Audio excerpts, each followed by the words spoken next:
Hi, I'm Steve from Squawk Box, and I'm here with some coverage for Socialist Telly with the estimable Damo at the moment to look at some of what's going on around the country and talk about the importance as well of the Kill the Bill protests that are going on in dozens of cities around the UK. And it's largely been peaceful so far. We are seeing the beginning of some attempts by the police apparently to start kettling crowds and so on. I've got a very brief bit of footage here from London, which we'll be going to again later on. But you can see a little bit, although it's fuzzy, about the police presence there.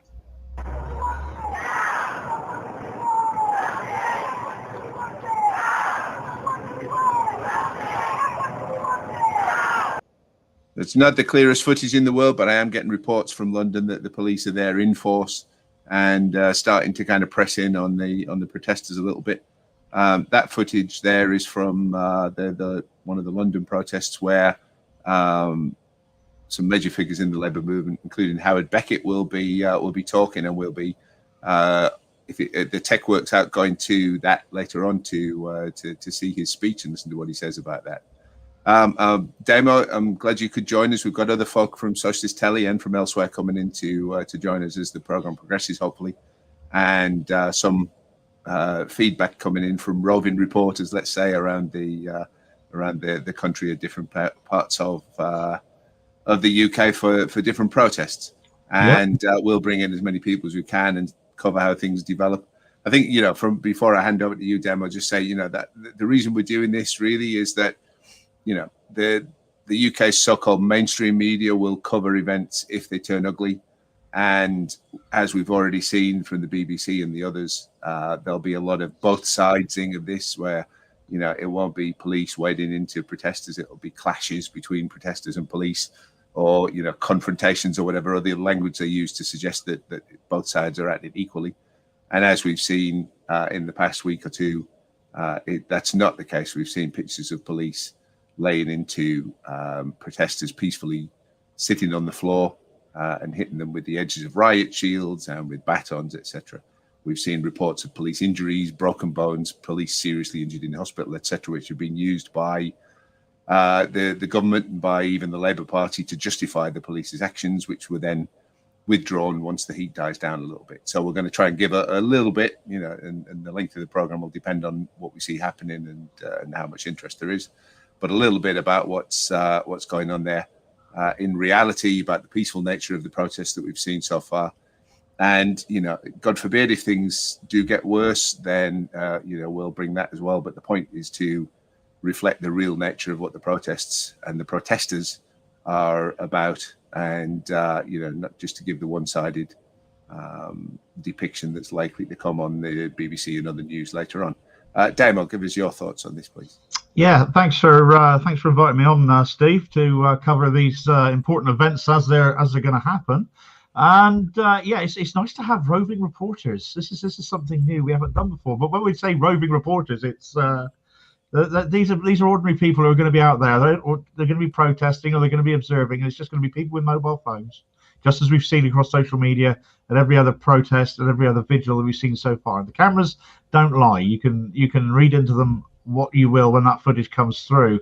It's so far, obviously, what we've been watching today across the country has by and large been peaceful. We haven't had any major fallouts. We've seen people peacefully walking along, fully masked, with their placards, sending a message, drums beating, whistles going, and it's just been standard order peaceful protest. To hear that there may be some issues with the police in London is really, really disappointing, because again, it's so avoidable. I hope that's not the case, but if it is, it'll soon become readily apparent as this show progresses. This bill has caused absolute uproar across the country. It's caused an awful lot of upset across the country. People value their freedom of speech and their freedom of expression. They're not going to give it up easily. If this government thinks they are, then they've called things wrong. And sadly, they're not the only ones calling the wrong shots at the moment as well.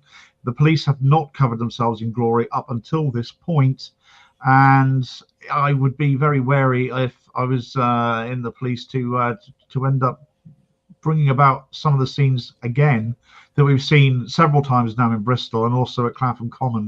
These should serve as stark reminders to the police that this is not what you're there for. You're there to keep the peace, not disturb it. And unfortunately, where the benefit of the doubt was given initially, as more video footage across the week has come out, as more nights of protest have gone on, particularly in Bristol, there's more and more footage of has presented the police in a poorer and poorer light. They need to take this on board, because for right or wrong, whatever that footage depicts in whatever light it's been taken, their reputation is tarnished by this, and this is something that they've really got to take on board now. Aside from keeping the peace during these protests, protesters, as I said, they're going to go about their business. They're protesting peacefully. They don't need to have made massive interventions. There's no sign of any of that being warranted at this point in time. So unless there is, and it'll get picked up by us if it is, then just watch what you're doing, guys. There's no need to cause a scene. Yes, and we will echo that. We definitely want peaceful protests.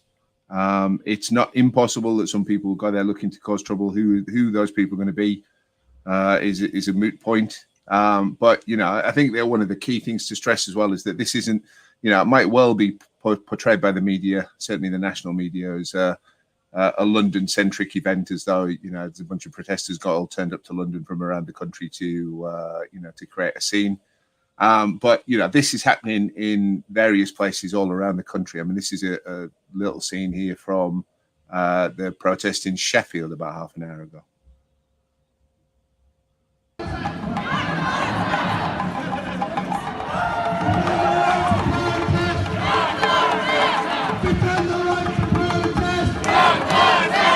Defend the right to protest! Defend the right to protest! Stop it here, guys. Stop it here.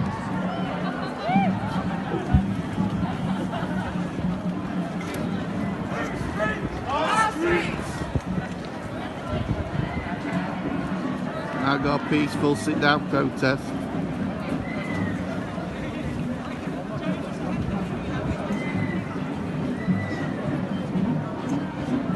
Huge numbers.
Peaceful sit-down protest. I think, as we can see from that, that's noisy, quite boisterous, certainly not threatening, certainly not, looking to smash anything, cause any problems. Peaceful sit-down protest, as we could hear Andy, one of our roving reporters, saying there on the in the background. But the reason that these protests are taking place is that if this bill goes through, and who the Tories have paused it for the time being, but they haven't gone away. It hasn't gone away. It will be not only illegal to cause what they would call a nuisance or annoyance in that way, but it would be punishable with a prison sentence of up to 10 years, which is a complete dictatorial crackdown on our right to protest and our right to freedom of speech. So what do you make of that demo with the scenes there? What an exemplary way of conducting a protest. That is exactly what a protest should look like. It is peaceful. People are marching. Yes, they're making a noise. Yes, they're carrying banners. Saw a few Black Lives Matter signs there and T-shirts there. I know Extinction Rebellion are quite heavily involved in protests around the country as well. And that is exactly how it should be conducted, utterly peacefully. But you're there to make yourself heard, make yourself known, voice your opinion. And that is exactly how, absolute credit to Sheffield, the organisers of that protest, because that is how they should be conducted the country over. There should be no need for disturbance. There should be no need really for any kind of police presence. These are, I understand, there are always safety concerns with these things, and they're there for a reason, but they've got to be there for if they're needed, not to just wade in should they feel the need to. And unfortunately, scenes like that, as you said, Steve, pretend if this bill were to go through and pass into law, a scene like that, peaceful as it was, one person kicks up a fuss and says, I'm annoyed by this, then somebody, whoever organised it probably, would face potentially 10 years in prison for organising that. That is the public making itself heard when the people we elect to represent us in Parliament have frankly let us down. If they did their jobs properly and listened to people, then protest wouldn't ever be something that would be needed. But it's there. It's a facility that everybody should feel is theirs for the taking. If they have an issue that they want to campaign on and they don't feel that they're getting heard, and nobody should say you don't have the right to say that. Your freedom of speech is now restricted. You're not allowed to carry a placard in the street or blow a whistle. You're not allowed to march down the street and stop traffic because your freedom of expression I find annoying. You're causing a nuisance. The wording is so vague, and I'm also thinking of how on earth can they possibly police this anyway? I mean, are our prisons not already overcrowded and in a horrendous state of disrepair through outsourcing? I mean, are they really literally going to give 10-year jail sentences to anybody who walks down the street with a placard? They are. Well, what they'll end up doing is privatising the prison system even further, and giving out some big fat contracts to their Tory donors to run them, probably specially to house all the people that they find inconvenient. I mean, you've got to ask, what's the point of a protest that doesn't cause some disruption and some inconvenience? The whole point. That's the whole point. A protest. Yeah, it's there in the word protest. I don't like what you're doing. I'm going to speak out against it. That's exactly it. Well, to render that illegal is fascist. It simply is. It is that. Another little bit of footage here from the Sheffield protest. We had a few streams of this coming through. I'll just add this in. So as you can see there, scenes of people extremely peaceful, but blocking roads, etc. Causing an inconvenience to get the message seen and get awareness raised about what's going on, and that's the whole point. And Andy, one of our Socialist Telly crew, who's there at the Sheffield process. He spoke to Maxine from the Sheffield TUC not too long ago and sent us that footage. Here we are live in Sheffield. We've got Chris Peace here from the Orgreave Truth and Justice campaign. Sorry, Chris, not Hello, Max. Chris. Hi up there. Would you like to say a few words about why you're here and why it's important? Absolutely fantastic, yet again, response from Sheffield. It's a real honour to be part of this as the Orgreave Truth and Justice campaign and to support Sheffield against the policing bill. I mean, our injustice, what we're fighting for, is 37 years old this year, but it's just resonating over and over again, and you can see, how this is getting through to a whole new audience who are unfortunately suffering a whole load of new injustices with the police crime, sentencing and courts bill. But strong solidarity here in the Steel City, standing together, stronger together. Thanks a lot, Chris. Orgreave. I mean, that's been so many people I've seen this last week or so. Since the scenes that were taking place in Bristol, really, pointing back to the fact that we've seen this kind of police action gone back to Orgreave, and we saw the so-called mainstream media covering for the police's actions and for the establishment's decisions at that point there as well, with a lot of excuse me, we just got Howard coming in here. Let me see if I can bring him in. One take.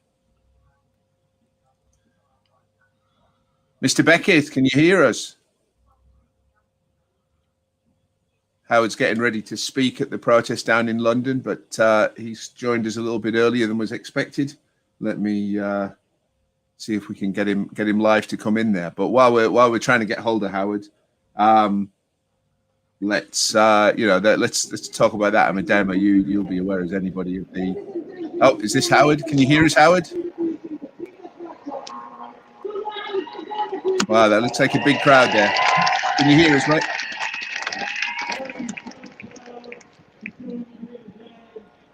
Can you hear us? We're getting away from Howard, but it sounds pretty noisy. Maybe you can't hear us.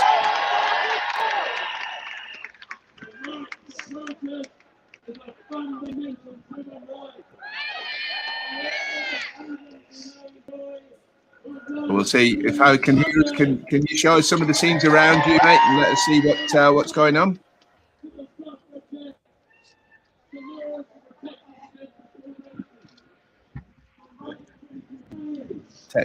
Technical issues there. I tell you what, we'll come back to Howard once. We'll leave him on the screen so he can cut in as and when he can hear us. Oh, here we go. Howard, can you hear us? No, sounds like we're still having some sound issues there. Not surprising, it sounds as though it's pretty loud. But Orgreave, yeah, I mean, we saw scenes of Orgreave in the 1980s at the miners' strike of massive attacks by the police on miners, riding in with batons and flailing at everybody. Lots of reports that there were armed personnel there in police uniforms as well, and the media covering for that, and in one instance, notoriously, even the BBC reversing the order of the footage to make it look as though the miners had instigated the attack after the police rode in and started laying into them. Police riding in on horseback with batons drawn, and there were some horrendous injuries that are documented now, but at the time it was buried essentially by the media. It was made out to be the fault of protesting miners. They were acting out. They were not behaving. I think it's Zara Sultana there, isn't it? And giving us a wave. And it was just absolutely appalling when the truth has finally come out. But again, justice has still not been served, and that is something that is not going to go away and never will go away until people have been brought to book on that issue. And it's just one example. I mean, I know the other side of this coin that we've discussed this week has been the GRT community, and similar scenes to Orgreave happened at the so-called Battle of the Beanfield at Stonehenge. It was a similar time period where the police just rode in and laid into a load of New Age travellers at the time for no other reason than they were there. And there's too much of that being bandied about at the moment as well. And we've I know you've interviewed Mikey Walsh in the last week or so regarding the GRT community and how they feel at the moment in light of this bill that's coming through, which effectively outlaws their way of life. So I'm sure you can remind us all a bit about what Mikey had to say on that. Well, yeah, I mean, it was probably the most moving interview I've done since we started Socialist Telly. We were talking to Mikey, the other. Nurses and doctors should have got more than a 1% pay rise. Say boo to the government. Howard giving us a bit of feed from the speeches there. Looks like a huge crowd, Howard. And if you're having any more luck hearing us, it sounds pretty noisy. Looks like we've lost that for the time being. I'm sure we'll get him back in a little bit. But yeah, this interview with Mikey Walsh, one of the Labour, I think ex-Labour now, Gypsy Roma activists who has seen this bill as a massive attack on his way of life entirely, and a complete, scandal that if you targeted that at any other ethnicity than Gypsy travellers, you would have absolute uproar and outrage. You would imagine that even the mainstream media would be forced to cover it, and yet there's really been silence about the effect of this. And Mikey was on and was extremely moved, extremely traumatized, really, by what was going on there. And tragically, I mean, we've seen since then the Labour Party join in with that victimization and that, with this issue in Warrington, where a Labour MP posted a picture of herself out campaigning, and on this leaflet that she was proudly holding up on the camera was a promise to deal with, which is one thing, and the traveller incursions. And she said that she afterwards she apologized and said she didn't realize what incursions meant. And I gather she has a background in the armed forces, whether that's in the TA or something. It's hard to imagine that that it's that hard a word, but we'll take that at face value. But the key issue isn't her giving out that leaflet. The issue is that the Labour Party approved that leaflet, because they can't do leaflets without on a local level without getting them approved by the party in the first place. And the party approved this, and one Gypsy Roma person said to me, it's not the word incursion is not the point. The point is it's treating us as a problem to be dealt with, not as people with human rights and a way of life. It was I'll be honest, I mean I've had people falsely claiming that I've left the Labour Party in the last few weeks and trying to use that against me and make up all sorts of stuff. I came very close. I came very close at that point, and I still haven't fully made my mind up whether I think I can retain my Labour membership at that point, because it was so appalling to see what's supposed to be the party of the people, the party for the many, standing in this instance against a minority group who's already heavily targeted and persecuted by the entire system, and it was appalling. I've asked Mikey if we can get him on the program at some point. He was on his way to a protest, so I'm not sure whether he'll be able to join us. But if we can bring him in, or if we have anybody else watching who is from the Gypsy Roma traveller community and would like to be involved in the program, then drop us a mention in the comments, and we will see if we can figure out how to bring you in on that and let you have a say. And again, if you want comments to come through, you can do so on any of the feeds where this program is going live, which is the Squawk Box page on Facebook, the Socialist Telly Twitter feed, and the Socialist Telly YouTube channel, which is scrolling across the bottom of the screen at the moment. Do come and have your say. The more that people interact with the program, the better it gets, we find. And we're working on this new tech to enable people to be as participative as possible in the programs. Yeah, we've sort of gone from being the party of the for the many, not the few, to the party of the many, but not you or you. It's a pretty that leaflet was just blatantly appalling, and as you say, it does make the GRT community out to be a problem to be dealt with, and a lot of problems to be dealt with. They're a demographic like every other demographic that ever gets picked on, frankly. But it seems to be acceptable when it comes to the GRT community. It's wrong. I don't understand why on earth they should be singled out as they are and treated with contempt by and large as they are. It's frankly despicable, and as a Labour Party members, we should be well above that. And yes, I concur with you, Steve. I know exactly where you're coming from. It does. There are days, there are some stuff that comes out, and you just find it very, very difficult to keep that membership card in one piece. And certainly this is a pretty low point for the party. I mean, I've had surgery this week. I've been pretty quiet all this week, but I came out and did a video the other day specifically on this because it's despicable. And I basically made the point of saying that the GRT community are people. They've got every right to be here as much as the rest of us.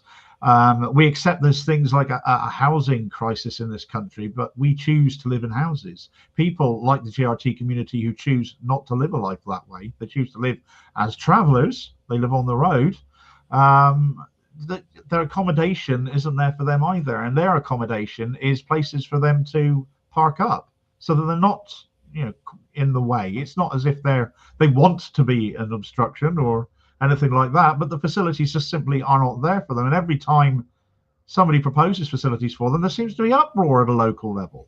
And I think, well, no, you cannot carry on this way. People need to be accommodated. We're a multicultural nation. We're proud to be multicultural. Or I thought we were, but certain cultures perhaps not. And to campaign on that is just worse, makes the whole situation that much worse, because it paints it as acceptable, and it's not by anyone. And let's not forget, we're coming off the back of a week where the government's official report on racism essentially said, it's not a problem. They said that they acknowledged, because they couldn't really do otherwise, that racism exists in this country, considering that half of it's from Boris Johnson. They couldn't really deny that altogether. But claimed that the institutional racism, well, they appointed somebody to run the inquiry who has already said that institutional racism isn't an issue in this country, apparently. And then, surprise, surprise, they concluded that institutional racism isn't a problem in this country. And that's created howls of righteous outrage among, black groups, from Asian communities, from Gypsy, Roma, traveller people, again, from, essentially anyone. They're not just racism, but the whole the LGBT community has been fantastic, standing up for in solidarity with the traveller people, for example. But there is a huge amount of anger, completely correctly, at the fact that the government's trying to essentially whitewash itself and wash its own hands and say, "Yep, we're fine." We don't disadvantage people in this country. It's the assault on and the gaslighting, essentially. I mean, that's what it is. They're gaslighting the people in this country, and the media are helping them do it by parroting what the government tells us half the time without giving it any critical eye whatsoever, and telling us one thing while doing something else all the time. And but the shocking truth is, if you get your news about what's going on in the country from the BBC 6 o'clock or 10 o'clock news or whatever, you won't have a clue about half of what's going on. You probably won't see most of what's going on with the protests. You won't hear what's happened in terms of the government absolving itself of racism. You won't hear about the attack on the Gypsy traveller community. You'll think Boris Johnson's doing a great job with the pandemic, and New Zealand, I think, still has, I think it's 25 deaths from coronavirus. So that's an island nation, a little bit smaller population than ours, but it's still very much the case that it's been, it could have easily been in the same situation as ours, but their government handled it properly. And so, anything above 25 deaths in this country, really, let's be generous there, anything above 100 deaths in this country is down to government mismanagement. And we're well over 150,000 now on the on the Office for National Statistics figures, which have a lag in them.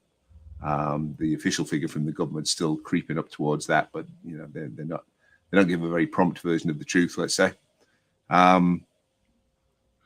So we're already in a dysfunctional society, and the whole point with this policing bill now is that they're going to ban one of the main ways in which people get to bypass the official media channels and stop people from having their say in public in any kind of way that's going to actually catch the eye of people going out and about on their business, because the reality is the only way you'd be sure to not create an annoyance is to do it out of the way somewhere where nobody's watching, and that seems to be the whole point of this legislation.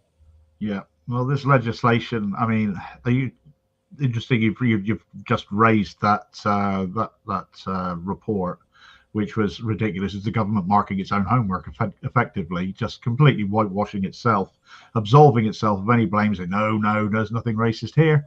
This policing bill itself is institutionally racist because it is, as we've just discussed, outlaws effectively the way of life of the GRT community. It's an entire demographic who are going to be effectively criminals for daring to live their way of life that they have for hundreds and hundreds of years.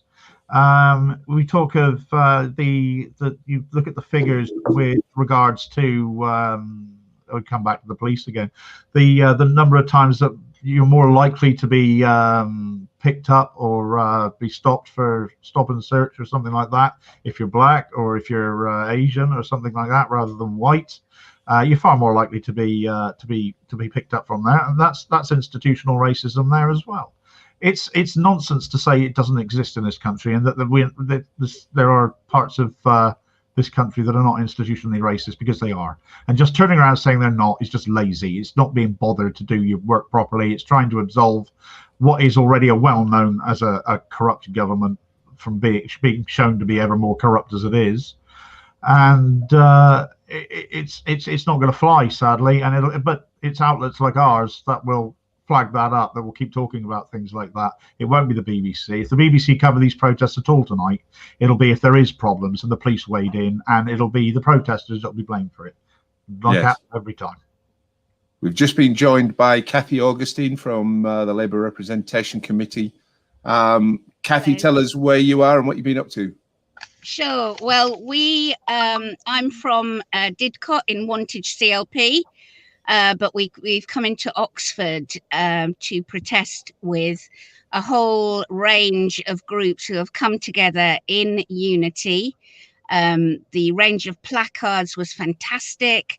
The groups that joined together, solidarity, unity against this draconian, shocking proposed piece of legislation.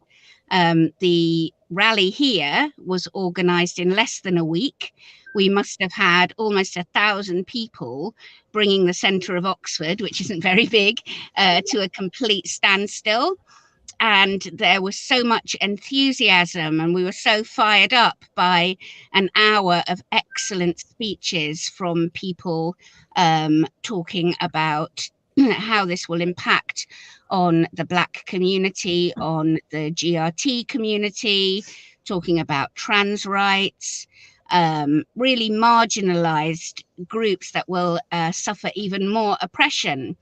So at the end of that, and it was a lovely sunny day, we spontaneously decided to walk through the shopping centre and turn right past all the sexy old colleges down to an area of road that sits between the police station and the Crown Court. So we held up all the traffic, and we've just left, but we had another hour with speeches, songs, drummers, and shouting outside the police station. And I think you've got some pictures there. Just pulled a few of these up from Twitter. Wonderful. Priti Patel is a serious annoyance. I mean, who could argue with that, really? There were some fantastic, really fantastic placards. And it was wonderful to see the range of people there. It reminded me of a Corbyn rally in the past where he says, we're young, we're old, we're black, we're white, we're gay, we're straight, but we are the many. All of us together are the many, and we have to oppose the few who are bringing this bill in. It's state violence and oppression that goes back to the Peasants' Revolt through Peterloo, of course, and the wonderful words from Shelley written in response to the Peterloo massacre. And I was privileged enough to give one of the speeches, and I started with the very powerful words from Frederick Douglass, just showing that this kind of oppression is nowhere near new. His words from 1857, if there is no struggle, there is no progress. Power concedes nothing without a demand. It never did, and it never will. So we have to make our voices heard with our demands. The next reading of the bill has been delayed. I think that gives us plenty of time to get mobilized, organized, angry, and kill the bill. Absolutely. Just showed a few images there from Oxford and from around the country, and well done. But yeah, tell us. I mean, we've already droned on a little bit about why this is important, and but I'm sure the viewers would much rather get your perspective on why this bill matters. I mean, what we've talked a little bit about, the general freedom of speech, the general right to protest, but also the impact of some of the other parts of this bill on the Gypsy Roma traveller community, for example. Absolutely. So people have pointed out, and in a way, to me, maybe it sounds like an odd analogy, but it's it's almost like universal credit. So there are lots of different benefits. They want to roll them up into universal credit that has very draconian and strict rules. With this police bill, we already have legislation against criminal damage, against all the things that are rolled up into one big piece of oppressive legislation. It's a way of bringing it all together to squash and crush the many. And that covers so many different communities. And this is why it was so beautiful to feel that solidarity in Oxford today. People from all over Oxfordshire. Oxford is very much a centre of a radical tradition of protest. And seeing people from various different political backgrounds, all working together, all coming together in unity and solidarity, and all opposing all of the bill, the whole of the bill. So, you know, people don't just take one bit and say, oh, I don't like that. We all hate it all. We have to have the right to protest. And what came out in the speeches today is that more than ever now, we need the right to protest and demand against the most vicious government that we have had for centuries. The way that they are treating the people of this country who, you know, make their money for them, putting profit always before people, the way they're decimating our NHS and, you know, clapping for key workers, but offering them what is effectively a pay cut. These are all things that we need to get out on the streets and protest about. The huge rally for the NHS in 2017 in London and around the country, I think there were 250,000 people on the streets. We need to get out in those numbers.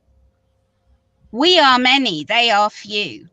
And if we're in those numbers on the streets saying you cannot shut us up, you cannot silence us, then they won't be able to. We have to fight together in solidarity against this.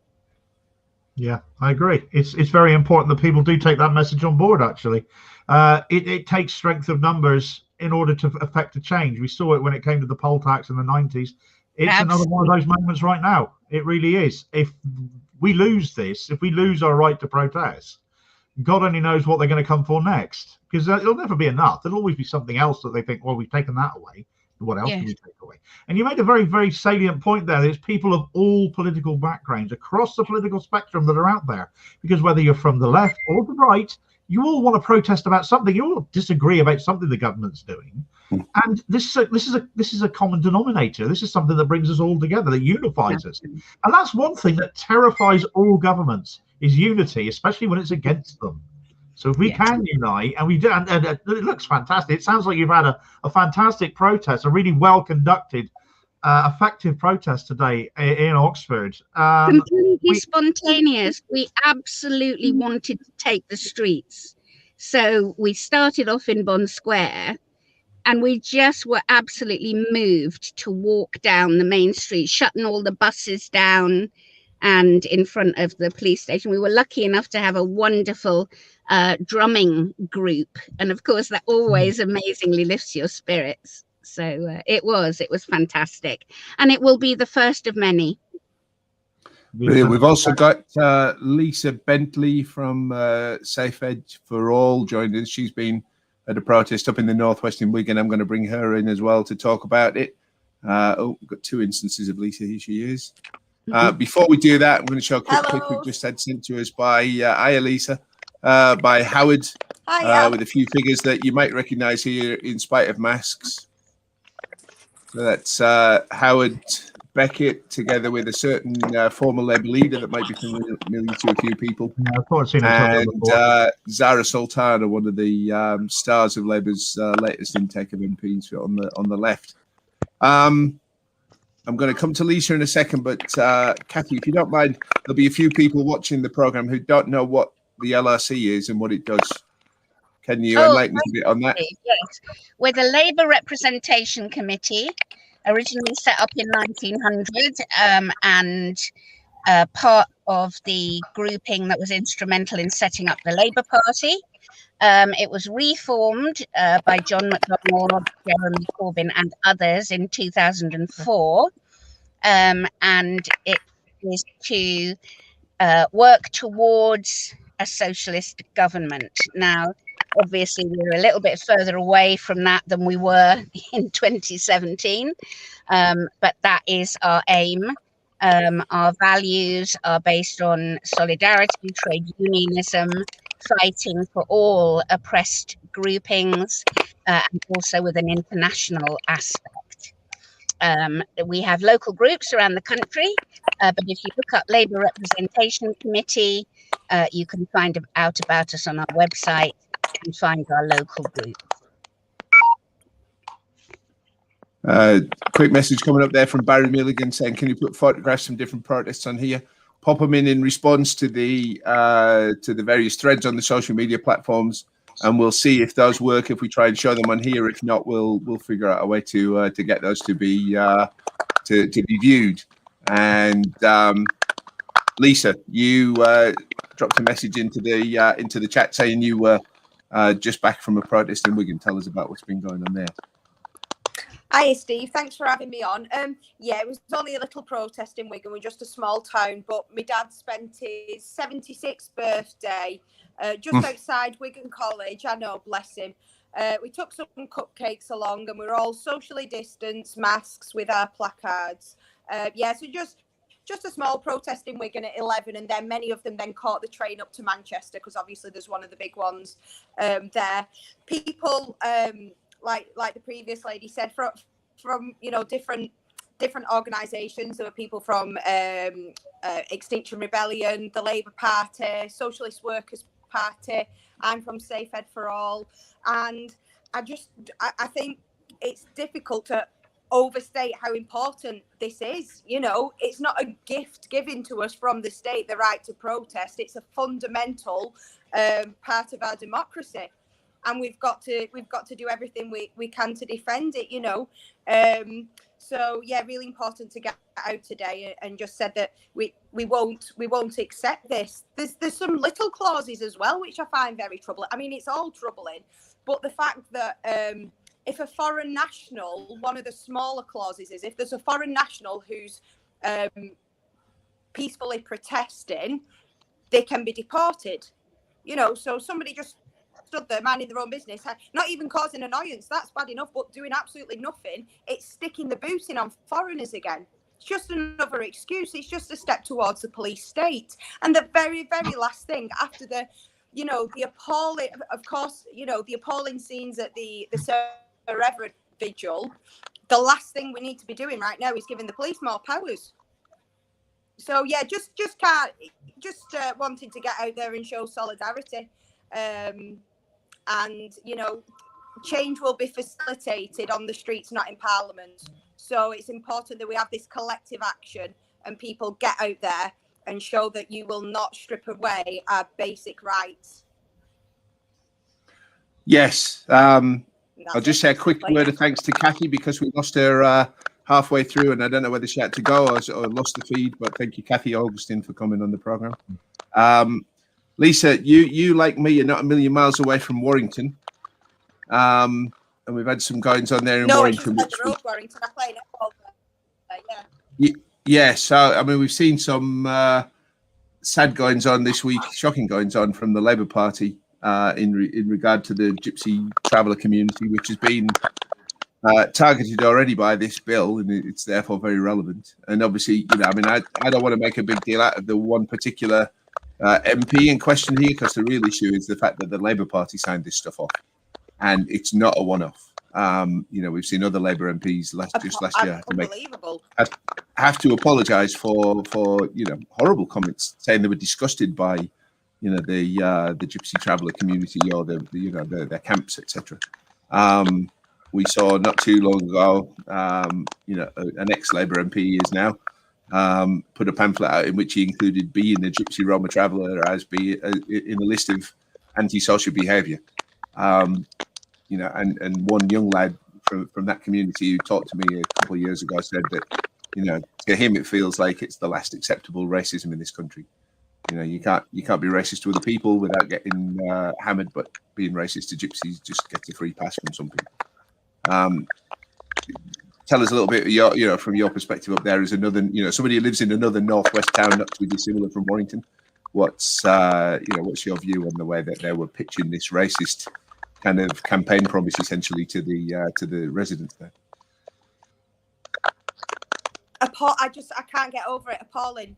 Seriously, I mean, what's going on at all? It's like, you know, are we going right back to the 1930s in Germany? Why is no form of racism is acceptable? And I think it's, you know, it's a damning indictment of the Labour Party that they're trying to appeal to the knuckle draggers.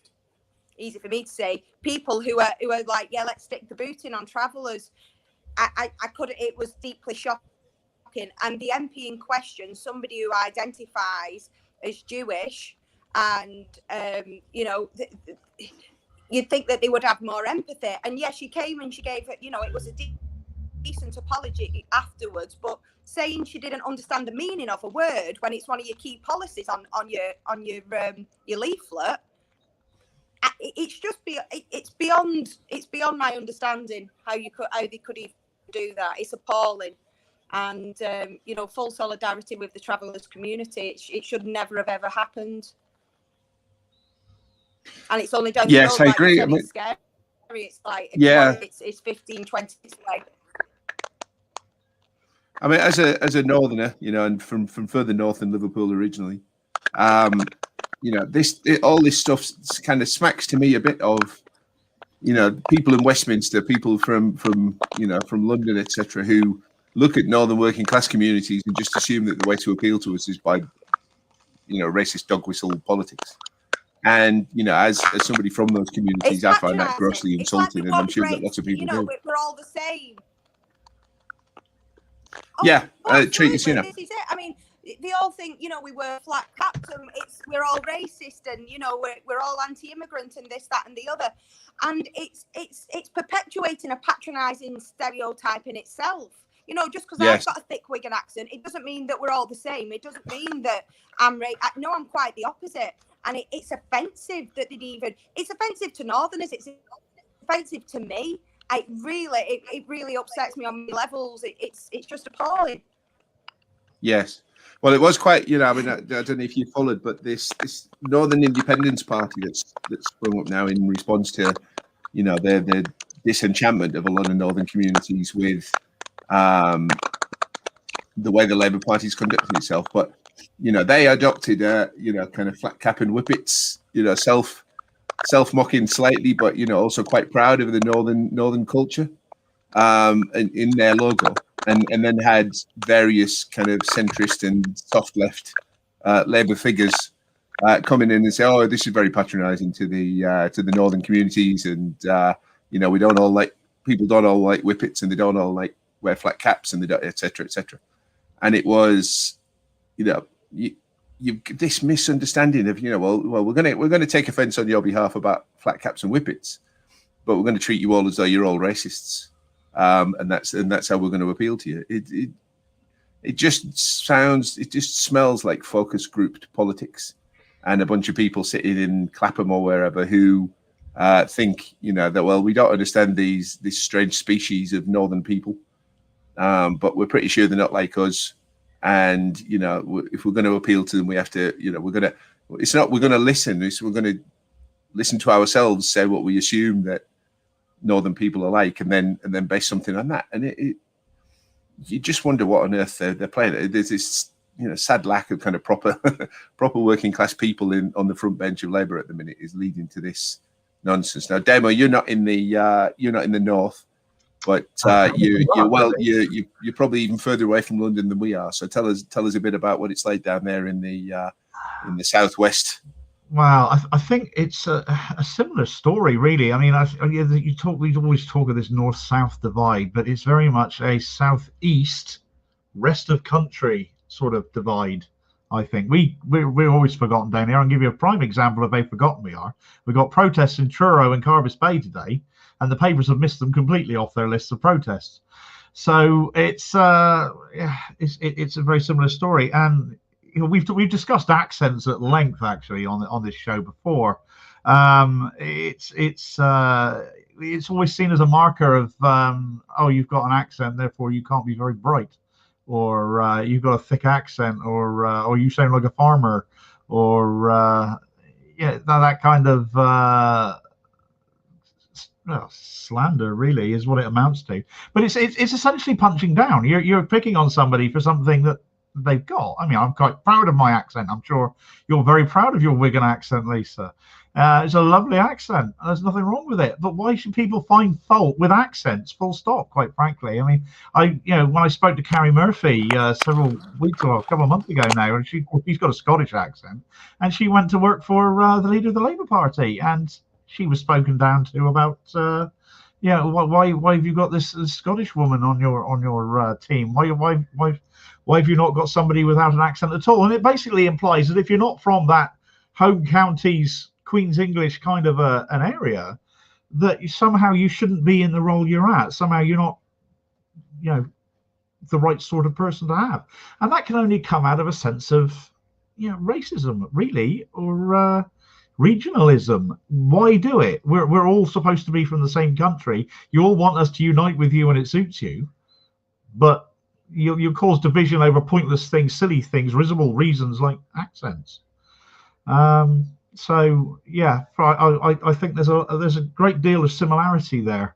We're still waiting for our leaflets to come out, incidentally, for Labour down here to deliver. They're still at the printers apparently. So as soon as they're out, we'll be very interested to see what they have to say as well. Hopefully, we don't get any repeats of what we've seen in Warrington.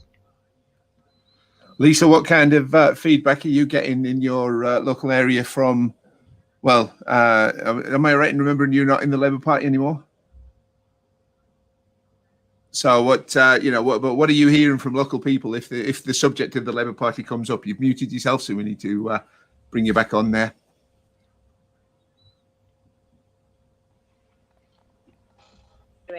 All right, sorry about that. The Labour Party underwhelmed, useless,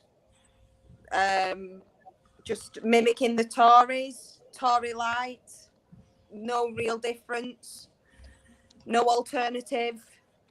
My dad's still in the Labour Party. He's clinging on by his fingernails, but he's massively disillusioned. Not good vibes, to be honest. No, I mean, it's one of the things I'll be covering this week in the this weekend on Squawk Box. But the local people who are getting out to campaign still for the Labour Party are reporting drastically reduced levels of what they call promise. Kind of promise to get out and vote for Labour among and this is canvassing. So this is going out to the people who were Labour voters last time around. And even in a lot of Labour strongholds, they're finding that people who habitually vote Labour are declining to promise to vote Labour this time around, up to like 3/4 or even more than that in some cases.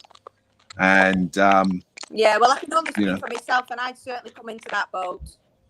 As somebody who did a lot of canvassing in 2019, out every day, ringing up friends. There was one girl I rang up, one of the mums at school, and she's a nice girl, and she's got a son who's got disabilities, and she was voting Tory, and I said, why on earth are you voting Tory?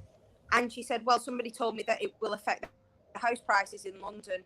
And when I said I had to go at her, I wasn't horrible, but I said, are you kidding me? And I said, look at the Tory manifesto. And she went and she voted Labour. That's just one person, I know that, but I had such a passion that that's one example of somebody who I contacted personally. And like I said, was out every day campaigning. The two, I'm not putting it all down to my own efforts, but Makerfield and Wigan stayed red, which was good. The other constituency in Wigan went blue. and Brexit was a big problem, you know. So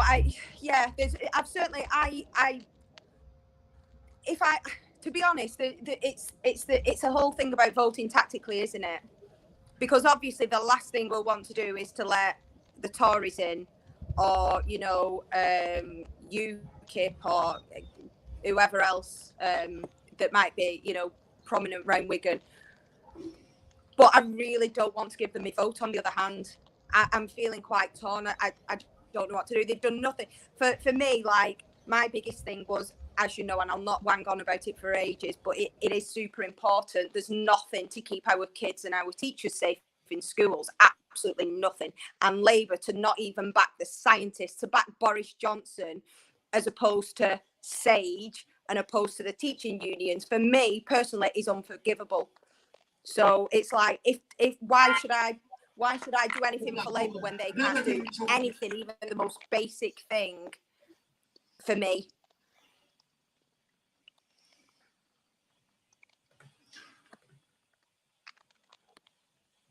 Tamer, do you want to come in for a minute on that? I'm told Jeremy Corbyn either is or has just been speaking on the protest, and it's available on Facebook. So I'm just finding that. While I find that, we'll let Damo tell us a little bit.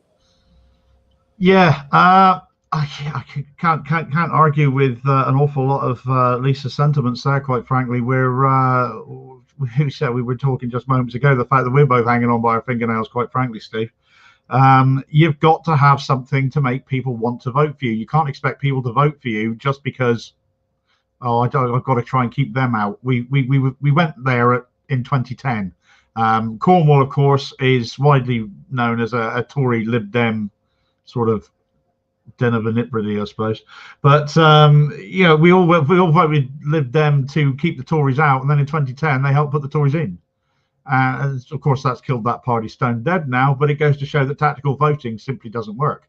And in you know, when we have a political system like first past the post, where unfortunately it lends itself to that kind of voting habit, it's a very difficult one to get people to break.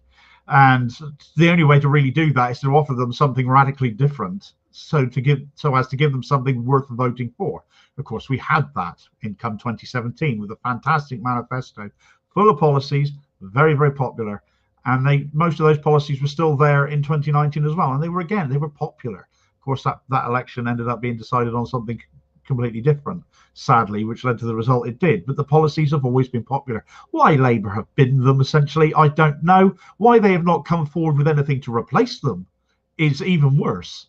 But you cannot expect people to turn out for you in any way, shape or form without a reason to. People want a reason to back people these days. People who vote Conservative will always vote Conservative. They're never going to vote any other way, because they're hardwired to back that sort of logic, that sort of thinking. They read those sort of papers, they watch those sort of news channels, and they're never going to change. But it's the people that are disenfranchised and can't be bothered to vote because nobody really seems to represent them. And unfortunately, I think what we're seeing, especially with data we've started to see here with regards to these percentage of promised votes going down quite heavily, which Steve is going to report on over the weekend, it's looking pretty dire. And I would say an awful lot of people who were Labour voters before are rather ironically going to end up abstaining.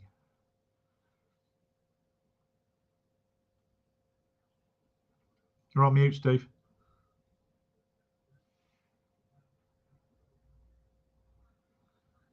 You're on mute, mate. I think we've missed Jeremy, but we've got the live feed up from the London event. Let's pop that up there for a little bit while we all replenish our coffees, etc.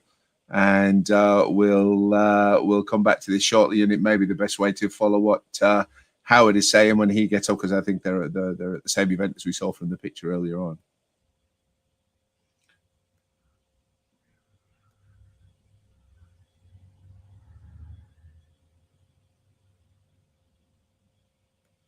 To the gay community, to the black community. Black power to black people, gay power to gay people, disabled power to disabled people. Let me say, and people united cannot be defeated. I'm delighted to be here with you today.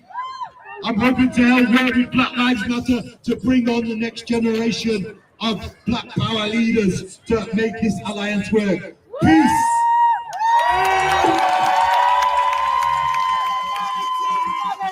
No justice! No justice! No justice! No racism! Listen, comrades, we've got another amazing speaker for you. This is quite a new MP, but she is amazing. She's already made a mark for herself. Sounds like we're going to get Zara. Can you hear that okay? Sultana, everybody! Yeah.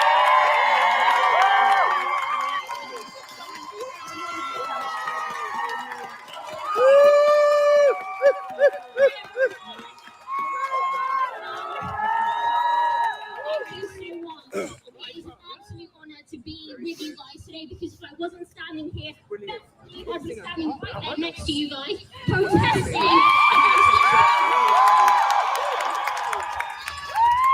this bill is an attack on us all, whether we are white, whether we are brown, whether we are black, gypsy, Roman, traveller, whether we are gay, whether we are straight, cis, trans, whether we're Muslim, whether we're Jewish, whether we're Christian, whether we are people of faith or not at all. And that's why it is so important that all of us in 30 cities across the UK, including here, are here to say, no, we will not accept this.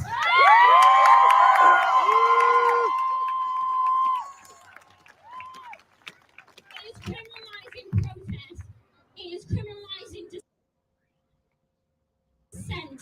And we know that that building over there, institution will never give up power willingly. It has never done so through history. It is working people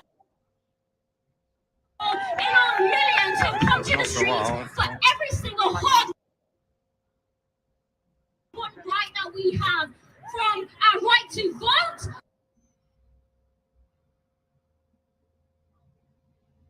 that power is with us. It's with you, it's with all of us demanding those people in there.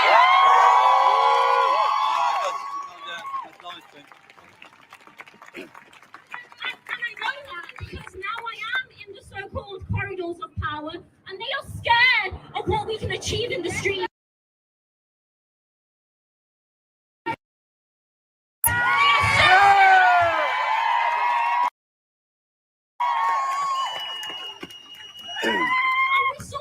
We saw that when women came together to grieve for Sarah Everard. We saw what the police did to grieving women. They manhandled them, they pinned them on the floor, they trampled on flowers, and then we saw what happened in Bristol. Now the media doesn't really want us to talk about what happened in Bristol. They want us to think that, actually it was just a number of people and nothing really happened. But we saw police officers using their shields as weapons to attack peaceful protesters. So today we give solidarity to the people of Bristol.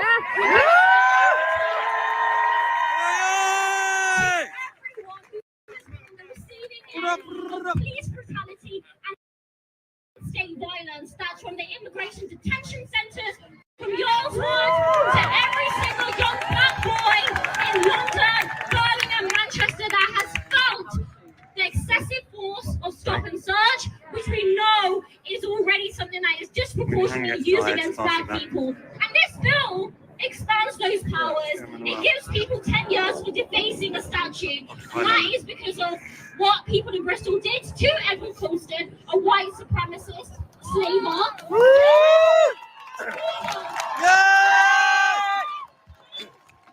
Boris to the water! Boris to the water! It's pretty bad. You guys are here because it's bad, but we can't be looking at this in a vacuum. The past 6 months have seen the Overseas Operations Bill, which effectively criminalises torture by British personnel overseas. We've seen the Spy Cops Bill, which effectively gives state agents the power to license murder, rape, and torture. So this government isn't, messing around. They are showing us what their intentions are, and their intentions are to take us down this dark, dangerous path into authoritarianism. And we have to stand up and fight at every single point.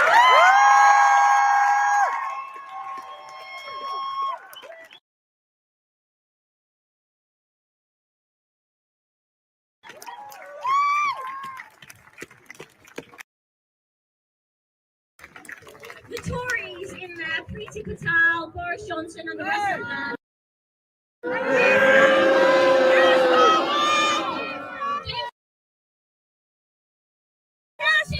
Pass this bill very quickly to avoid scrutiny, to avoid accountability. But you know what happened? Sisters Uncut happened.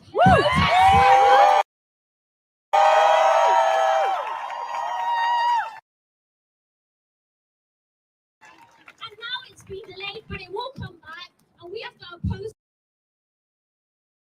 The Labour Party has to oppose it. This is not the time for, talking about standing up for rights. Actions speak louder than words, and we all have a part to play, including the Labour Party. And finally, all I want to say is history shows us time and time again where power truly lies. It lies in places like this. So let's keep protesting. Let's continue to be loud and defiant, no matter what they throw in our direction. Let's build the opposition that we need. Let's build solidarity. Let's build unity. Don't let anyone divide us. That's what they want to do. They want to divide the movement. We can't let that happen.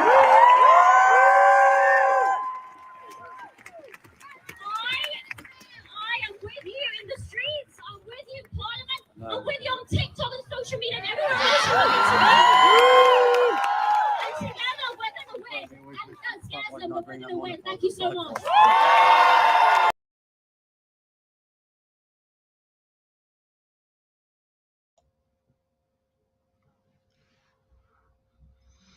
You're still on mute, mate.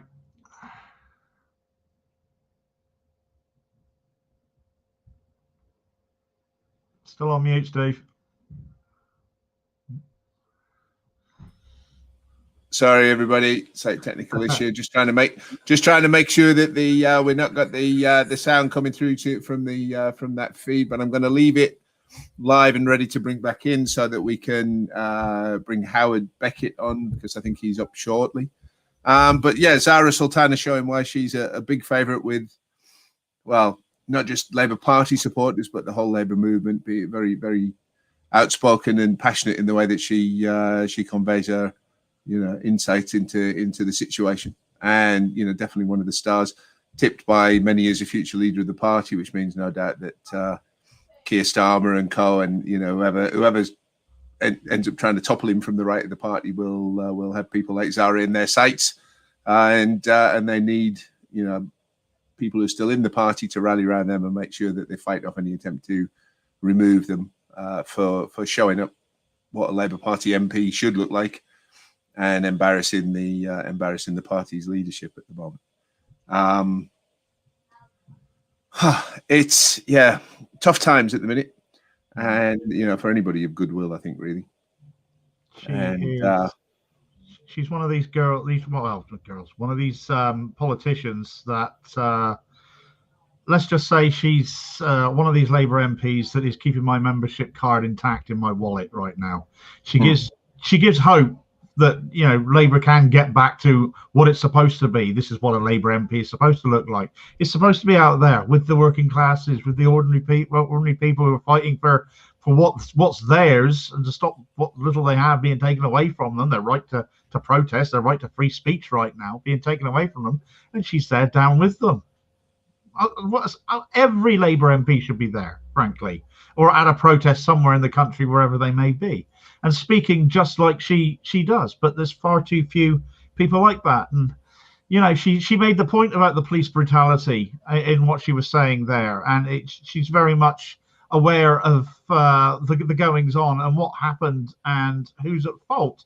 And let's remember, if this bill goes through, Zara standing up like she was there, the police will be on that stage, she'd be in handcuffs, and she'd be off to court. We can't have that. We need people like Zara who are speaking out with us, and we need to be there with her to support her and make sure this bill gets killed. Because if we fail to win this fight, the price we'll pay is too high. Yes, I couldn't agree more on that. You know, and I think it's. I would much rather not have to keep coming back to the Labour Party's conduct on this, because I would rather it be about attacking the Tories who are behind this bill. But you know, if only the Labour Party was putting as much effort in from the leadership down to opposing the Tories on this, and you know, as they are in trying to drive the left out of the party and attacking people like the Gypsy Roma community. I had somebody during the week say to me, because I got into a bit of a discussion, let's say, with somebody on Twitter about the fact that Keir Starmer is getting the easiest possible ride you could imagine from the media. He's facing a prime minister who is, frankly, responsible for 100,000 and more deaths, and yet is still, plummeting rapidly on, in the polls in terms of his own credibility. And this person responded to me and said, "Well, you don't expect people to be aware. People aren't aware that Boris Johnson is killing lots of people." I said, "Well, yeah, but isn't that Keir Starmer's job to be shouting and making a fuss and a song and dance about that instead of taking this kind of softly, never say boo to a goose kind of approach on the whole thing, and allowing the media to paint this false picture in which Boris Johnson gets away with claiming that he's doing a good job instead of being a murderous disaster." And that's why we're doing this, to counteract some of the the mainstream media, for want of a better word, disinformation and fake news that goes on, whether that's through yours and my individual outlets or the joint kind of socialist telly project that we're all trying to build up to give people the information that they need. Damo, tell us a little bit briefly about your what you do on social media and on your site, etc., and about your Patreon, so people know how to support you if they want to. Well, I think we shouldn't belittle our efforts necessarily with Socialist Telly and what we're trying to do here. I mean, we passed the 2.5 million views barrier just this week, so that's not bad going since we only started in November. But I've been producing videos and memes and all sorts, basically just spilling my guts on what I'm not happy with from one day to another. If somebody's doing something despicable, then I'll call it out, because, as you say, for so many people, all the news that they get is what is given to them through mainstream outlets, through newspapers, through TV news, and so much of it has such a massive shit ton of spins slathered all over it that they end up with a distorted viewpoint. And this is why so many people in this country, as you've made the point already, think Boris Johnson is doing a good job, despite the fact we've got one of the highest death tolls per head of population on the planet. It's crazy to think that he's still doing a great job and is still set on more people passing away, sadly, because he sees the numbers as acceptable. None of them are acceptable, especially when you could look at other countries like New Zealand, whose deaths not hundreds of thousands. It's crazy, but it's important to me. I couldn't just sit there and not tell people how I feel.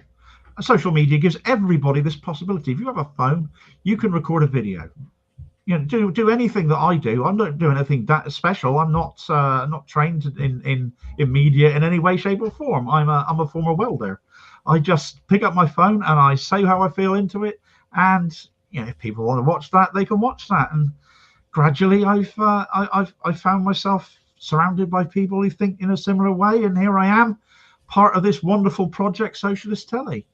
And I'm even trying to make a go at making a living from it now, with my Patreon. I'm a carer for 2 disabled people.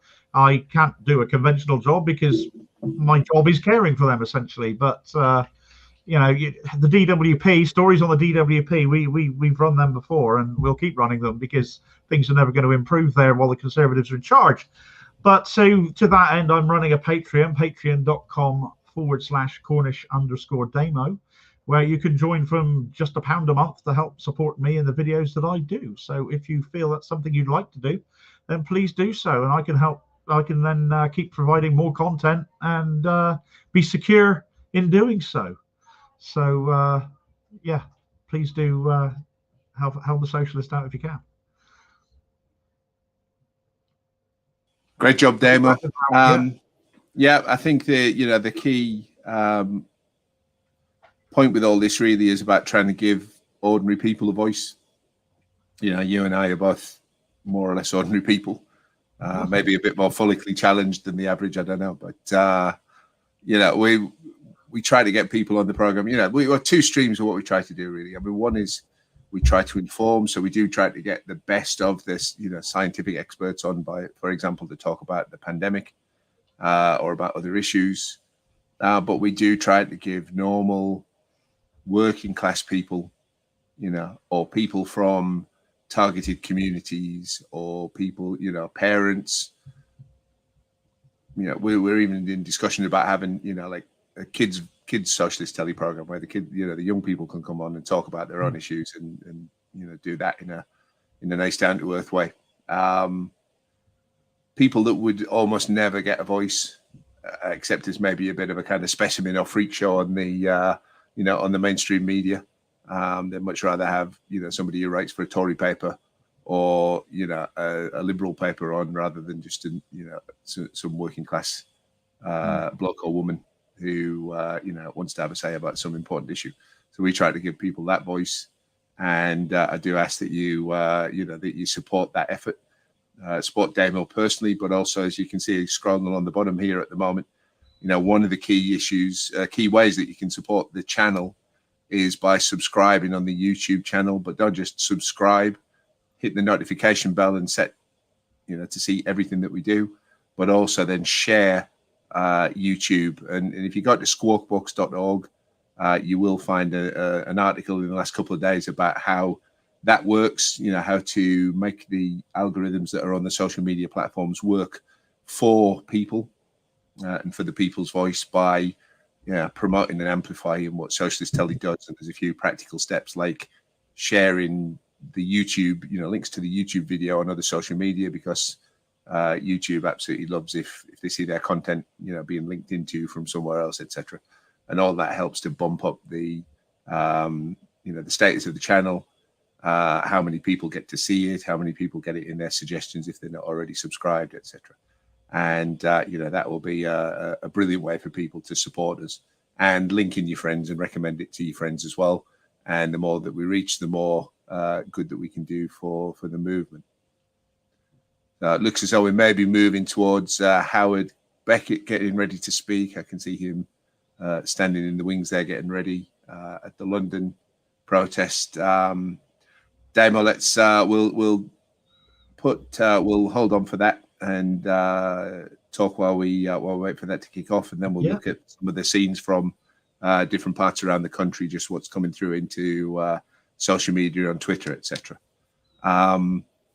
Hopefully as well, if our other Socialist Telly colleagues are listening, they'll be coming in to join us at some point shortly as well, and we'll save people from just having to listen to us. Yeah, we benefit from good lighting for our heads, thankfully, but they do. It would be nice to have people with a bit more air on, wouldn't it? Yes. I completely concur with what you're saying there. We do platform people who don't normally get a voice, or if they are given a voice and they're on a mainstream show where they're basically chewed up and spat out and treated with contempt, ridicule, frankly, on some of these news shows. It's awful how some people are treated on them. We want to actually hear what they have to say. They've got a point to make. They've got a story to tell. They've got issues that need raising in prominence because they're not being raised anywhere else. Then we facilitate that. I've spoken in recent weeks to shield us in light of the shielding rules being relaxed, and people are absolutely terrified up and down the country because they're all of a sudden they're no longer required to shield, but the virus hasn't gone away, and no one can make head nor tail as to why the government has made this decision. There are people out there to support you. There's an organization, Shield Us, who are arguing and fighting for your corner. There's Excluded UK, 3 million people, working people, taxpaying people in this country who've had no support whatsoever from this government throughout the coronavirus crisis. If you thought people were just furloughed if they weren't working, that's not necessarily the case. An awful lot of people fall through the cracks. Excluded UK are there to help people such as that to support you and give you information on what you can do. There's free education for all. We just had Lisa Bentley on a moment ago, who is heavily involved with that group. And these are people who want to make sure that children are safe in schools. What would love for people, kids to go back to schools and be safe in these schools, but they can't do so without the right protection, right facilities being put in place in the schools first, which the government has consistently even not done. I mean, this is what Socialist Telly is all about. These are the sort of people that we want to speak to. It's not all about getting a lovely interview with an MP. Love it when they come on, but there are other stories, bigger stories, and they always come from the unheard, and they will be heard on Socialist Telly.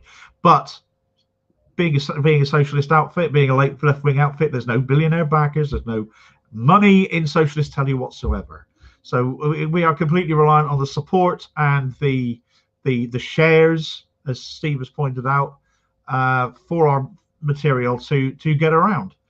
It's been successful so far. 2.5 million people have now viewed our content since we began in November, which is phenomenal when it's people that look like us. But it works. People want to engage with good, honest journalism and reporting, and no spin and no fuss, and hear it directly from the people involved, the working class people affected by it. And that is very much the direction that we're going to keep taking as a broadcaster, and long may that continue. But we can only do it with your support, with your help. So please share the material, watch the material, and if you can afford to without hardship, fund us a bit too. Agree with that. Just had a message there from Bonnie saying she's joining us in about 5 minutes, so that'll make a nice change from you and me. For the time being now, I mean, there's a few scenes there showing this is the Extinction Rebellion Facebook feed of what's going on. They were live a moment ago, but they've just switched to showing some scenes from different parts of the country. We'll let that run in the background as we're chatting. I mean, it looks like, I gather there's 50 cities at least that are seeing protests going on. It shows some of the strength of feeling, and hopefully will raise some of the awareness that, people who might not understand properly what's going on with the Tories at the minute and their attack on our free speech. So well done to everybody there. It looks like we've just got Howard coming on live, so I'm gonna bring the sound in from that, and with a little bit of luck, that will start to play through. And we'll be able to listen to what Howard says.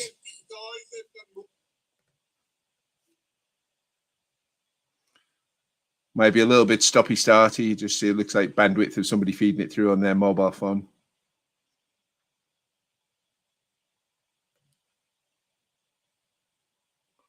We're dead in this country.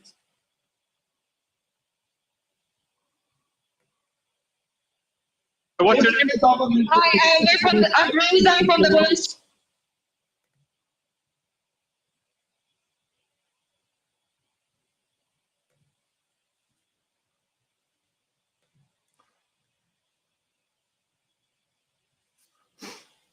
Here we go. This might work better. Hold on. Here, COVID and hospital.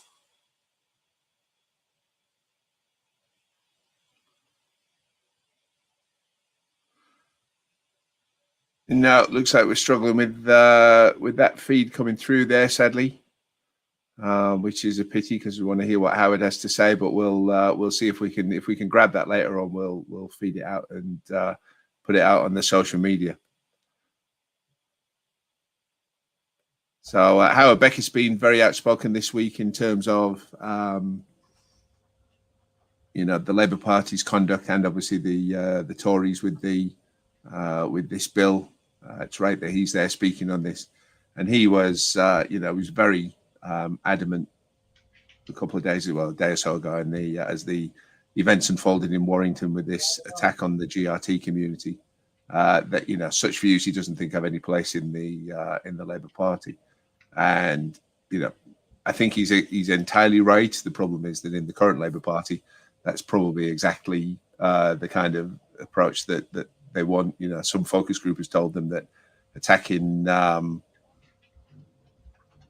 minority community is going to play well in the doorstep with some people, and they haven't got the backbone to stand up and do what's right on that. They just go with the flow because, you know, it smacks of desperation, to be honest. Howard's one of those guys who will tell you exactly what it is. He will call a spade, and he doesn't mince his words. We absolutely love it when we have him on Socialist Telly. He always makes time for us in his busy schedule, and he is as honest as the day is long. I'm quite disappointed that's not working at the moment, because he would no doubt be giving the whole situation very short shrift.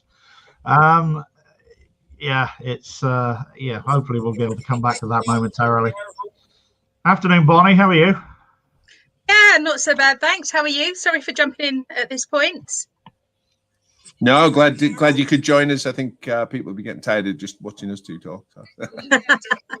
I'm sure that's not the case. Still getting some sound coming through there from somewhere. I'm not sure which end that was on.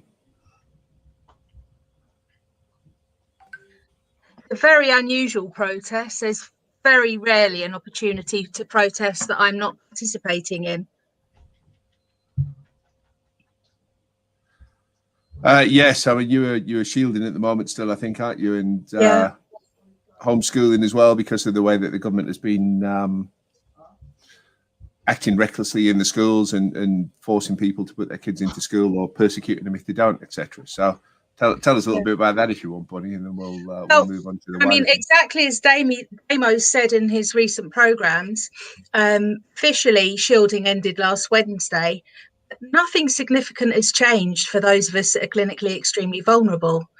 And despite everything that the media would like to make out, not all clinically extremely vulnerable people have been vaccinated yet. And it's possible that there are going to be a number of clinically extremely vulnerable people whom the vaccines are not appropriate or safe, purely on the basis of what their underlying conditions are. So we need to remember that there will always be some people are going to be at risk from this virus, and the idea that as many people as possible vaccinated, it's great, but I'm concerned, as I say, as someone that's still not been vaccinated, I'm very concerned about the relaxation in people's minds, especially over Easter weekend, that to all get together and forget that this virus is still out there, and what impact that's going to have on our communities.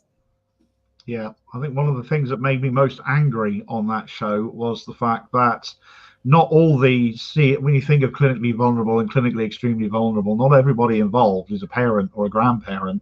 Sometimes it's the children themselves. That's right. And the one thing that was raised on that program, which really was like a punch in the guts, because I was always ashamed of myself. It hadn't occurred to me. Life-limited children, they've all got to go back to school. There's no vaccine passed for anybody under the age of 18. They can't be vaccinated. They can't be protected. The only way they can be protected is to be shielded. But that's over for everyone, regardless of what your issue is, regardless of your age. And an issue like this, coronavirus, with the additional threat of long COVID, which does seem to affect children more than other demographics, on top of any other underlying health conditions that CV and CEV children may have, it's a very, very, very wicked thing to do. And I must admit, it's the closest I've ever come on a show to absolutely blowing up. I really do. I have to work hard on a regular basis to maintain my cool, calm demeanor. People know it doesn't necessarily come naturally to me, but I really did. I mean, on those interviews, I take pride in letting the guests be the center of attention and letting them get their points across. But it was very hard for me to bite my lip and let them keep on speaking, because I was absolutely raging. The after show, the green room was rather blue, shall we say. Some people watching demo want to know what CEV, etc. means. Do you want to? They'll be clinically vulnerable for CEV and clinically extremely vulnerable. It's all down to various health conditions that people may or may not have. We'll decide what category the government will deem that they fit in. But basically, all of them are essentially people that have underlying health conditions severe enough that the government wanted them to shield and stay indoors and not to go out unless absolutely unavoidable, whilst we were all in lockdown. But of course, they've lifted that completely arbitrarily. Scotland, I don't believe they're lifting. Well, they are still planning on lifting it, but I don't believe they're planning on doing so until the 26th of April. So I don't know quite why coronavirus is so different at the Scottish-English border, that it behaves one way north of it and another way completely south of it. But yes, that's what the terminology stands for. They are the poorest people in society, essentially. They should be shielding still. Coronavirus has not gone away, but and Bonnie, of course, you are CV. You're CV, I believe, aren't you? So yeah. So I mean, it's okay. The thing is, what have you got to do? What advice have you now? You're the best placed person to speak on this, really. What is it that you're able to do now? What Quite frankly, I'm not going to be taking any unnecessary risks, to be honest with you. I'm going to stay in my house, as I have done the last year. But of course, I'm one of the lucky people. A huge proportion of the adults and children who are clinically vulnerable or clinically extremely vulnerable also happen to be those on the lowest income. And by removing the ability to shield, it means that those vulnerable people who are already on the lowest income and therefore likely to be affected more by coronavirus and working on the front line can no longer fall back on support to enable them to stay home safe and shield from this killer virus. I'm in a fortunate position. I do a job that means I can work from home. I don't actually have to go out and still do my job. But those people that are the clinically vulnerable and extremely vulnerable, working in our public services and on the front line, those who will be returning work in non-essential shops and so on over the next few weeks, have no longer got the safety net of being able to keep themselves or their families alive. And that's unforgivable, in my opinion. It is. I mean, I believe you've taken your children out of mainstream education as well, haven't you? In order to help you shield, because obviously you'd have had to left with that option of having to send them into school or not. And of course, that other show I've done has been where some parents in the country are having to fight with their local authority or their local school's head teacher, because some of them are absolutely hell-bent on getting those children into school, regardless of what your health issues or underlying health problems might be. Because they want them there. They believe that's where they're best placed for their education, which is true. But threatening people with fines or worse is not the way to try and help people and make people safe and support them. Of course, other schools have been completely understanding with this and been very supportive and have gone the extra mile. But it's very much on the head teachers and on the local authority, and the government has completely passed the buck on this, and they've laid out no clear-cut instructions for schools to follow. It's absolutely dire, and people are left with that choice of facing fines or withdrawing their children from school and homeschooling them, which for a lot of parents is a terrifying prospect. I mean, I appreciate you're a former teacher yourself. It's something that perhaps you can cope with, but I'm sure you appreciate the vast majority of parents in a similar situation are not comfortable with this and don't feel they can educate their children to the standard they'd expect. Yeah, I mean, absolutely right. And it's not the easy thing to do, to decide to withdraw your children from school, because you don't know when it will be safe for them to go back, or when it's safe for them to go back, if there'll be a place for them to attend. My second child is currently in the position where he would be due to start his GCSEs in September. And obviously at the moment, he hasn't got a school to get started on. He hasn't got a possibility of deciding what options to take for his GCSEs and so on. It was simply a matter of there being no safe option for me and my family. But, we have to remember and put this in the context. It's incredibly daunting.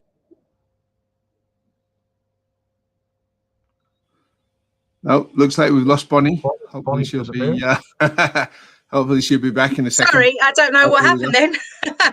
I have no idea what happened then. Families have been told time and again that the parents don't get to make decisions over what happens to their children with regards to education.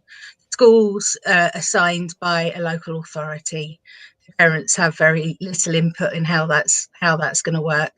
And we've seen for a long time, actually, the notion that parents are not able to take their children out of school for family holidays and so on, even when it might be a particularly important event. You know, I'm not talking about being on holiday for weeks on end every year or what have you. No, I've seen families who've wanted to visit foreign countries for family weddings and so on, and they happen when they happen. You know, if you're organising your wedding and you happen to live in a different continent to the rest of your family, the school holidays are neither here nor there, and the finding of parents going on wanting to take their children out completely disregards the fact that children are capable of learning new things in all sorts of settings. Actually, family ties and family time together is absolutely vital. We've seen this removal of parents' autonomy for increasingly over the last 2 or 3 decades, I would say. And as a teacher, I know it's difficult if you've a child who's going to be missing the crucial introduction to the new topic at school. But also as a parent and a teacher, I've never known a child really struggle in catching up on that piece of work. So what we really need to do is start recognising that parents should have the autonomy over what they do with their children. After all, they've got the ultimate legal responsibility for the well-being of their kids. And in that backdrop, it makes it considerably harder for parents to make the decision to withdraw their children from education in order to protect the well-being of their families. Yeah. I mean, it's not an easy choice for anybody to have to make, but the government have made it that much harder. It's an impossible choice. I mean, we took our children out recently. There was a couple of cases of COVID at our local, my kids' school. It's the first cases they'd ever had amongst the student population, and we pulled them straight out because my wife's CEV was up until Wednesday. And we weren't going to muck about with that. And of course, the shielding ended on the 31st, and of course, then they were obliged to return to school for 1 day on the 1st of April, and we didn't send them in. And straight away, the school was sending us messages: "Why is your student not? Why's your child not in?" I said, "Well, it's plainly obvious why they're not in. I'm not sending them back in for 1 day ahead of the Easter holidays. I mean, who do you think I am, Gavin Williamson? I mean, I'm not going to do it. It's just crazy. Let's hope the Easter holiday flushes it out." And there were only 2 cases, hoping they get on top of it, and I'll consider sending them back after Easter. But if it happens again, they will get pulled out again. Shielding or not, I am not putting people's health at risk.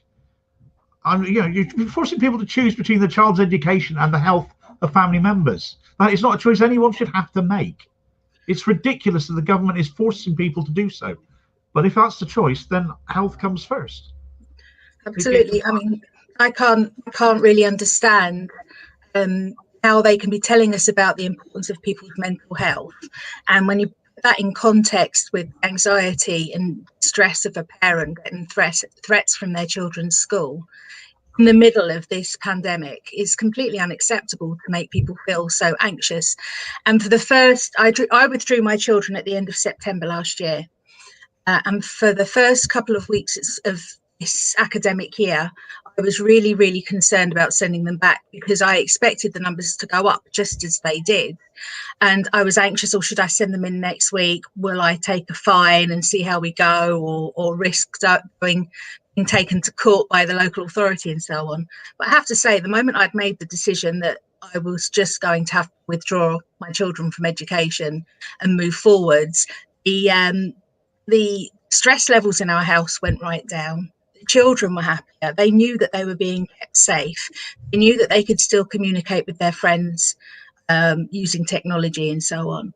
And I do wonder as well about the well-being of some of the children who have had to go back to school in these totally alien circumstances and being worried about bringing the virus home to their families.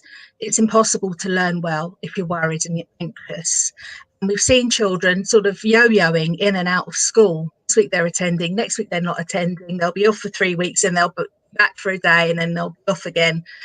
That isn't a consistent approach to education. And I think a logical way out of this with regards to children's education would have been for the minister in charge of education, perhaps, who decides that for this year we were going to adopt a new model of education, which could take place, as we were speaking about, the end of the summer holidays last year. It could take place over any of the many BBC channels. It could be broadcast on the radio. There could be sort of like you have at university, a seminar with teachers every so often. That's just an excuse for everyone to get together and walk through what they've been learning with a teacher. And those sort of things could have been put in place far more safely than the in and out of school. And the lack of consistency and continuity in their learning and their day-to-day lives. Yeah, I totally agree.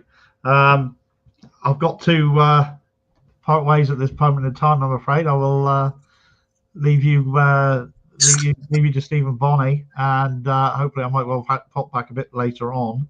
But keep tuned in, keep the news coming in, the news on the protest is going to keep coming in for some time yet, and of course you've got Howard's speech to look forward to. So I will catch you again soon. Yes, we'll probably have to put Howard's speech on as a separate feed later on, and what we may do, I think we'll give it 10 more minutes because there's a few people who may be coming on to join us.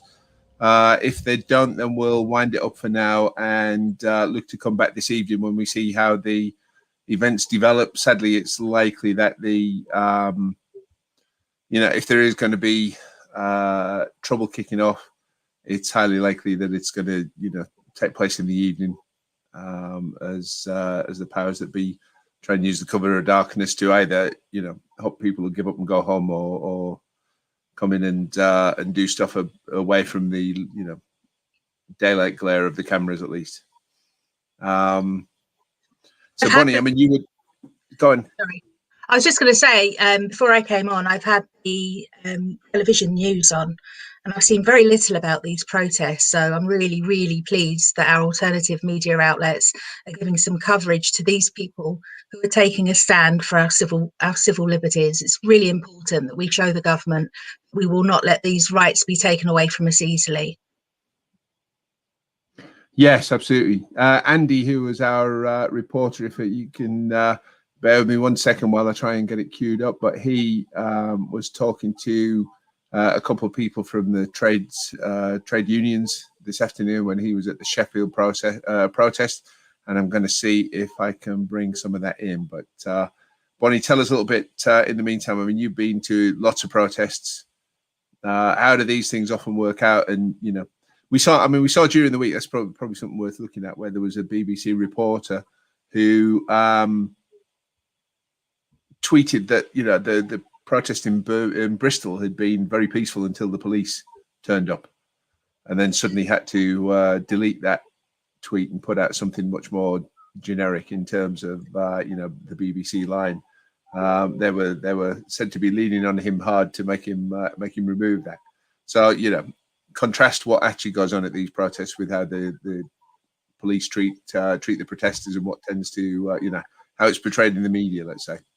Well, with my experience in going to marches in London and in Manchester, the people that are there, majority of people on a march are generally there with a union flag or a placard or what have you, explaining why they're joining the march.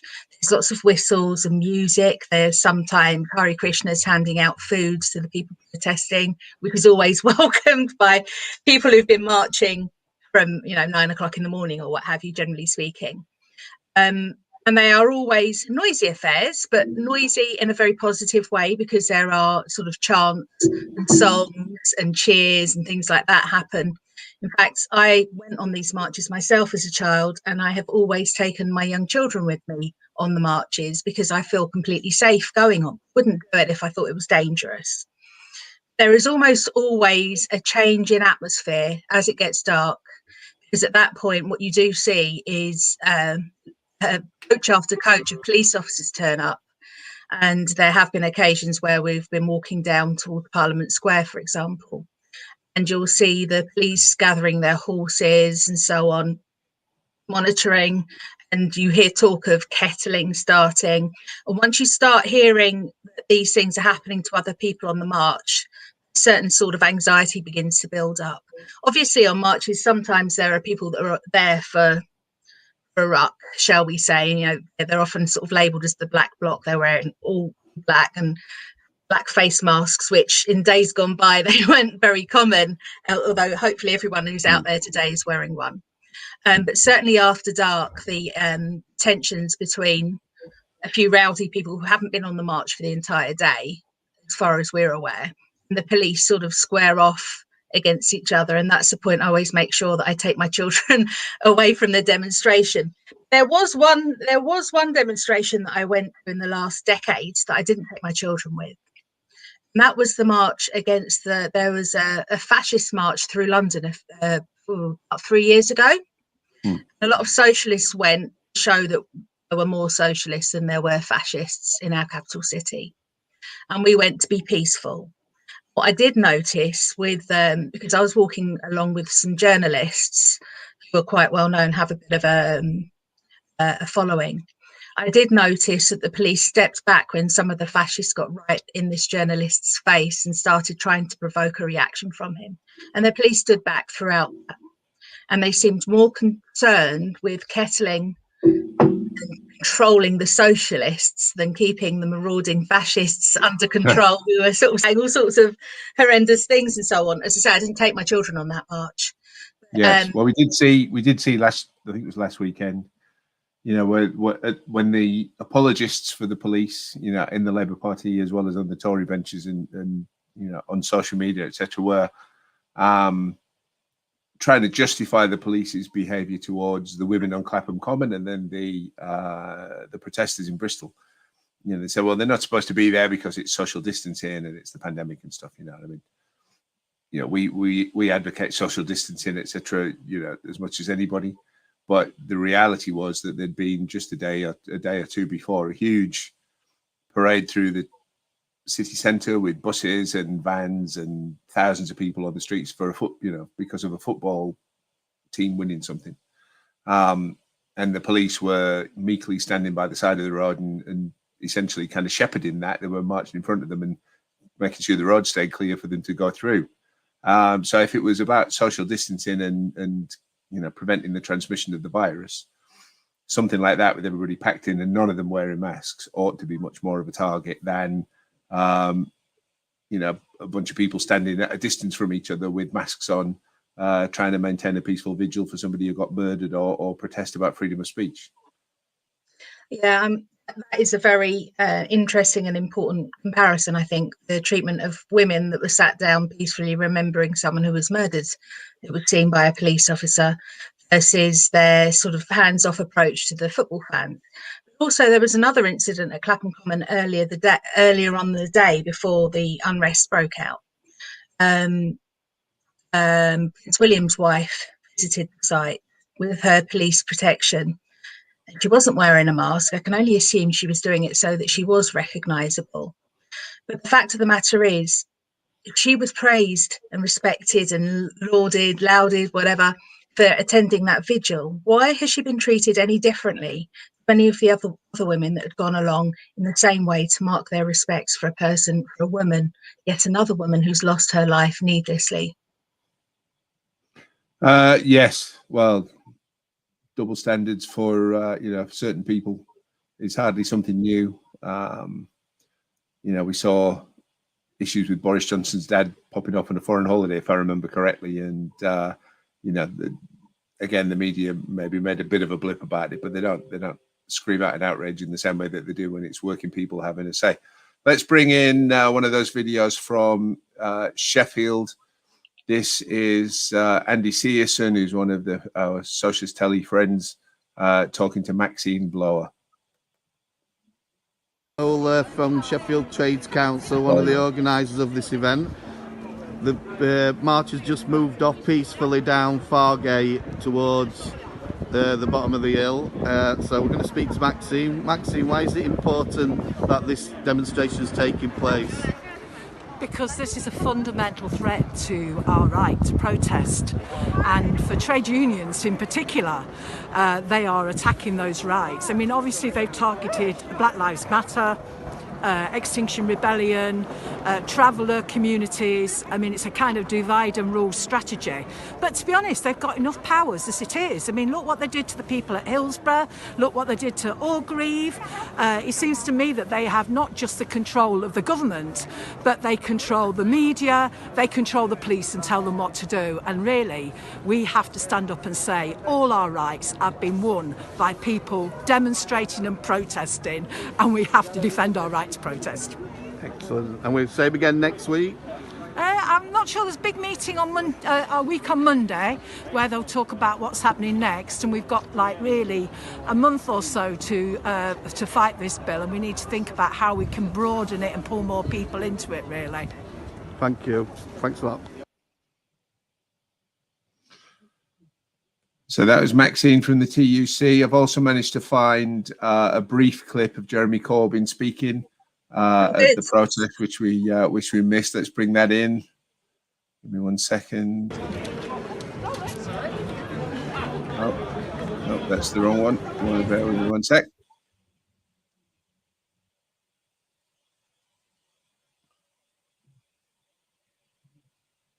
All right, that page seems to have disappeared off. Let's see. I'm really grateful for the opportunity of coming on and speaking about these protests, given that I can't actually be there in person. Yes, I think it's important that we get as much coverage and get people, allow people to be involved who can't physically be there for whatever reason. Right, a little bit of luck. This will work now. Oh, great. Thank you for speaking up for civil liberties, for justice. Thank you for speaking up for the right to speak up. Because what we're protesting against today is the police bill, but that should also be taken in the context of a series of pieces of legislation that this government is trying to push through that place over there. The Spy Cops bill, the Overseas Operations bill, all these bills designed to empower the Secretary of State to legislate beyond the powers of Parliament, to restrict protest, to organise counter-surveillance operations, and so many other things. Thank you for speaking up for civil liberties, for justice. So that was Jeremy speaking. If we can find a similar clip of Howard, I'll put that up as well. Were you went on the program when Zara Sultana was speaking before?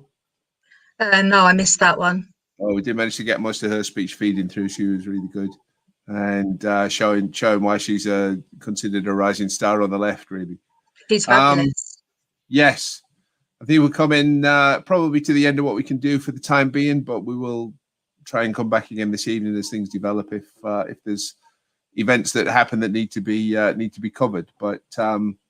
For the time being, I'll just finish off with, thank you to everybody who's participated. Thank you to our guests who came on, and to everybody who's watched. And in particular, just to say, don't forget, follow Socialist Telly on YouTube, on Facebook, and on Twitter. And do make sure to go to the YouTube channel, which we're particularly building up at the moment, to hit the subscribe button and also the notification bell to make sure that you get notified of everything that's coming through.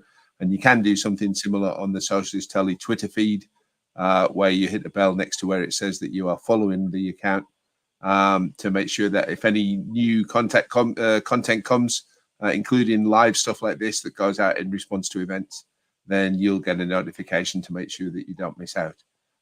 If you happen to be watching this on catch up again, then thank you for taking the time to do that. And do spread the word about Socialist Telly so we can give people a better and louder voice to have their say against the various types of censorship, let's say, that are being imposed on people at the moment. Thank you ever so much, everybody. And we'll see you this evening if it comes to that. Take care.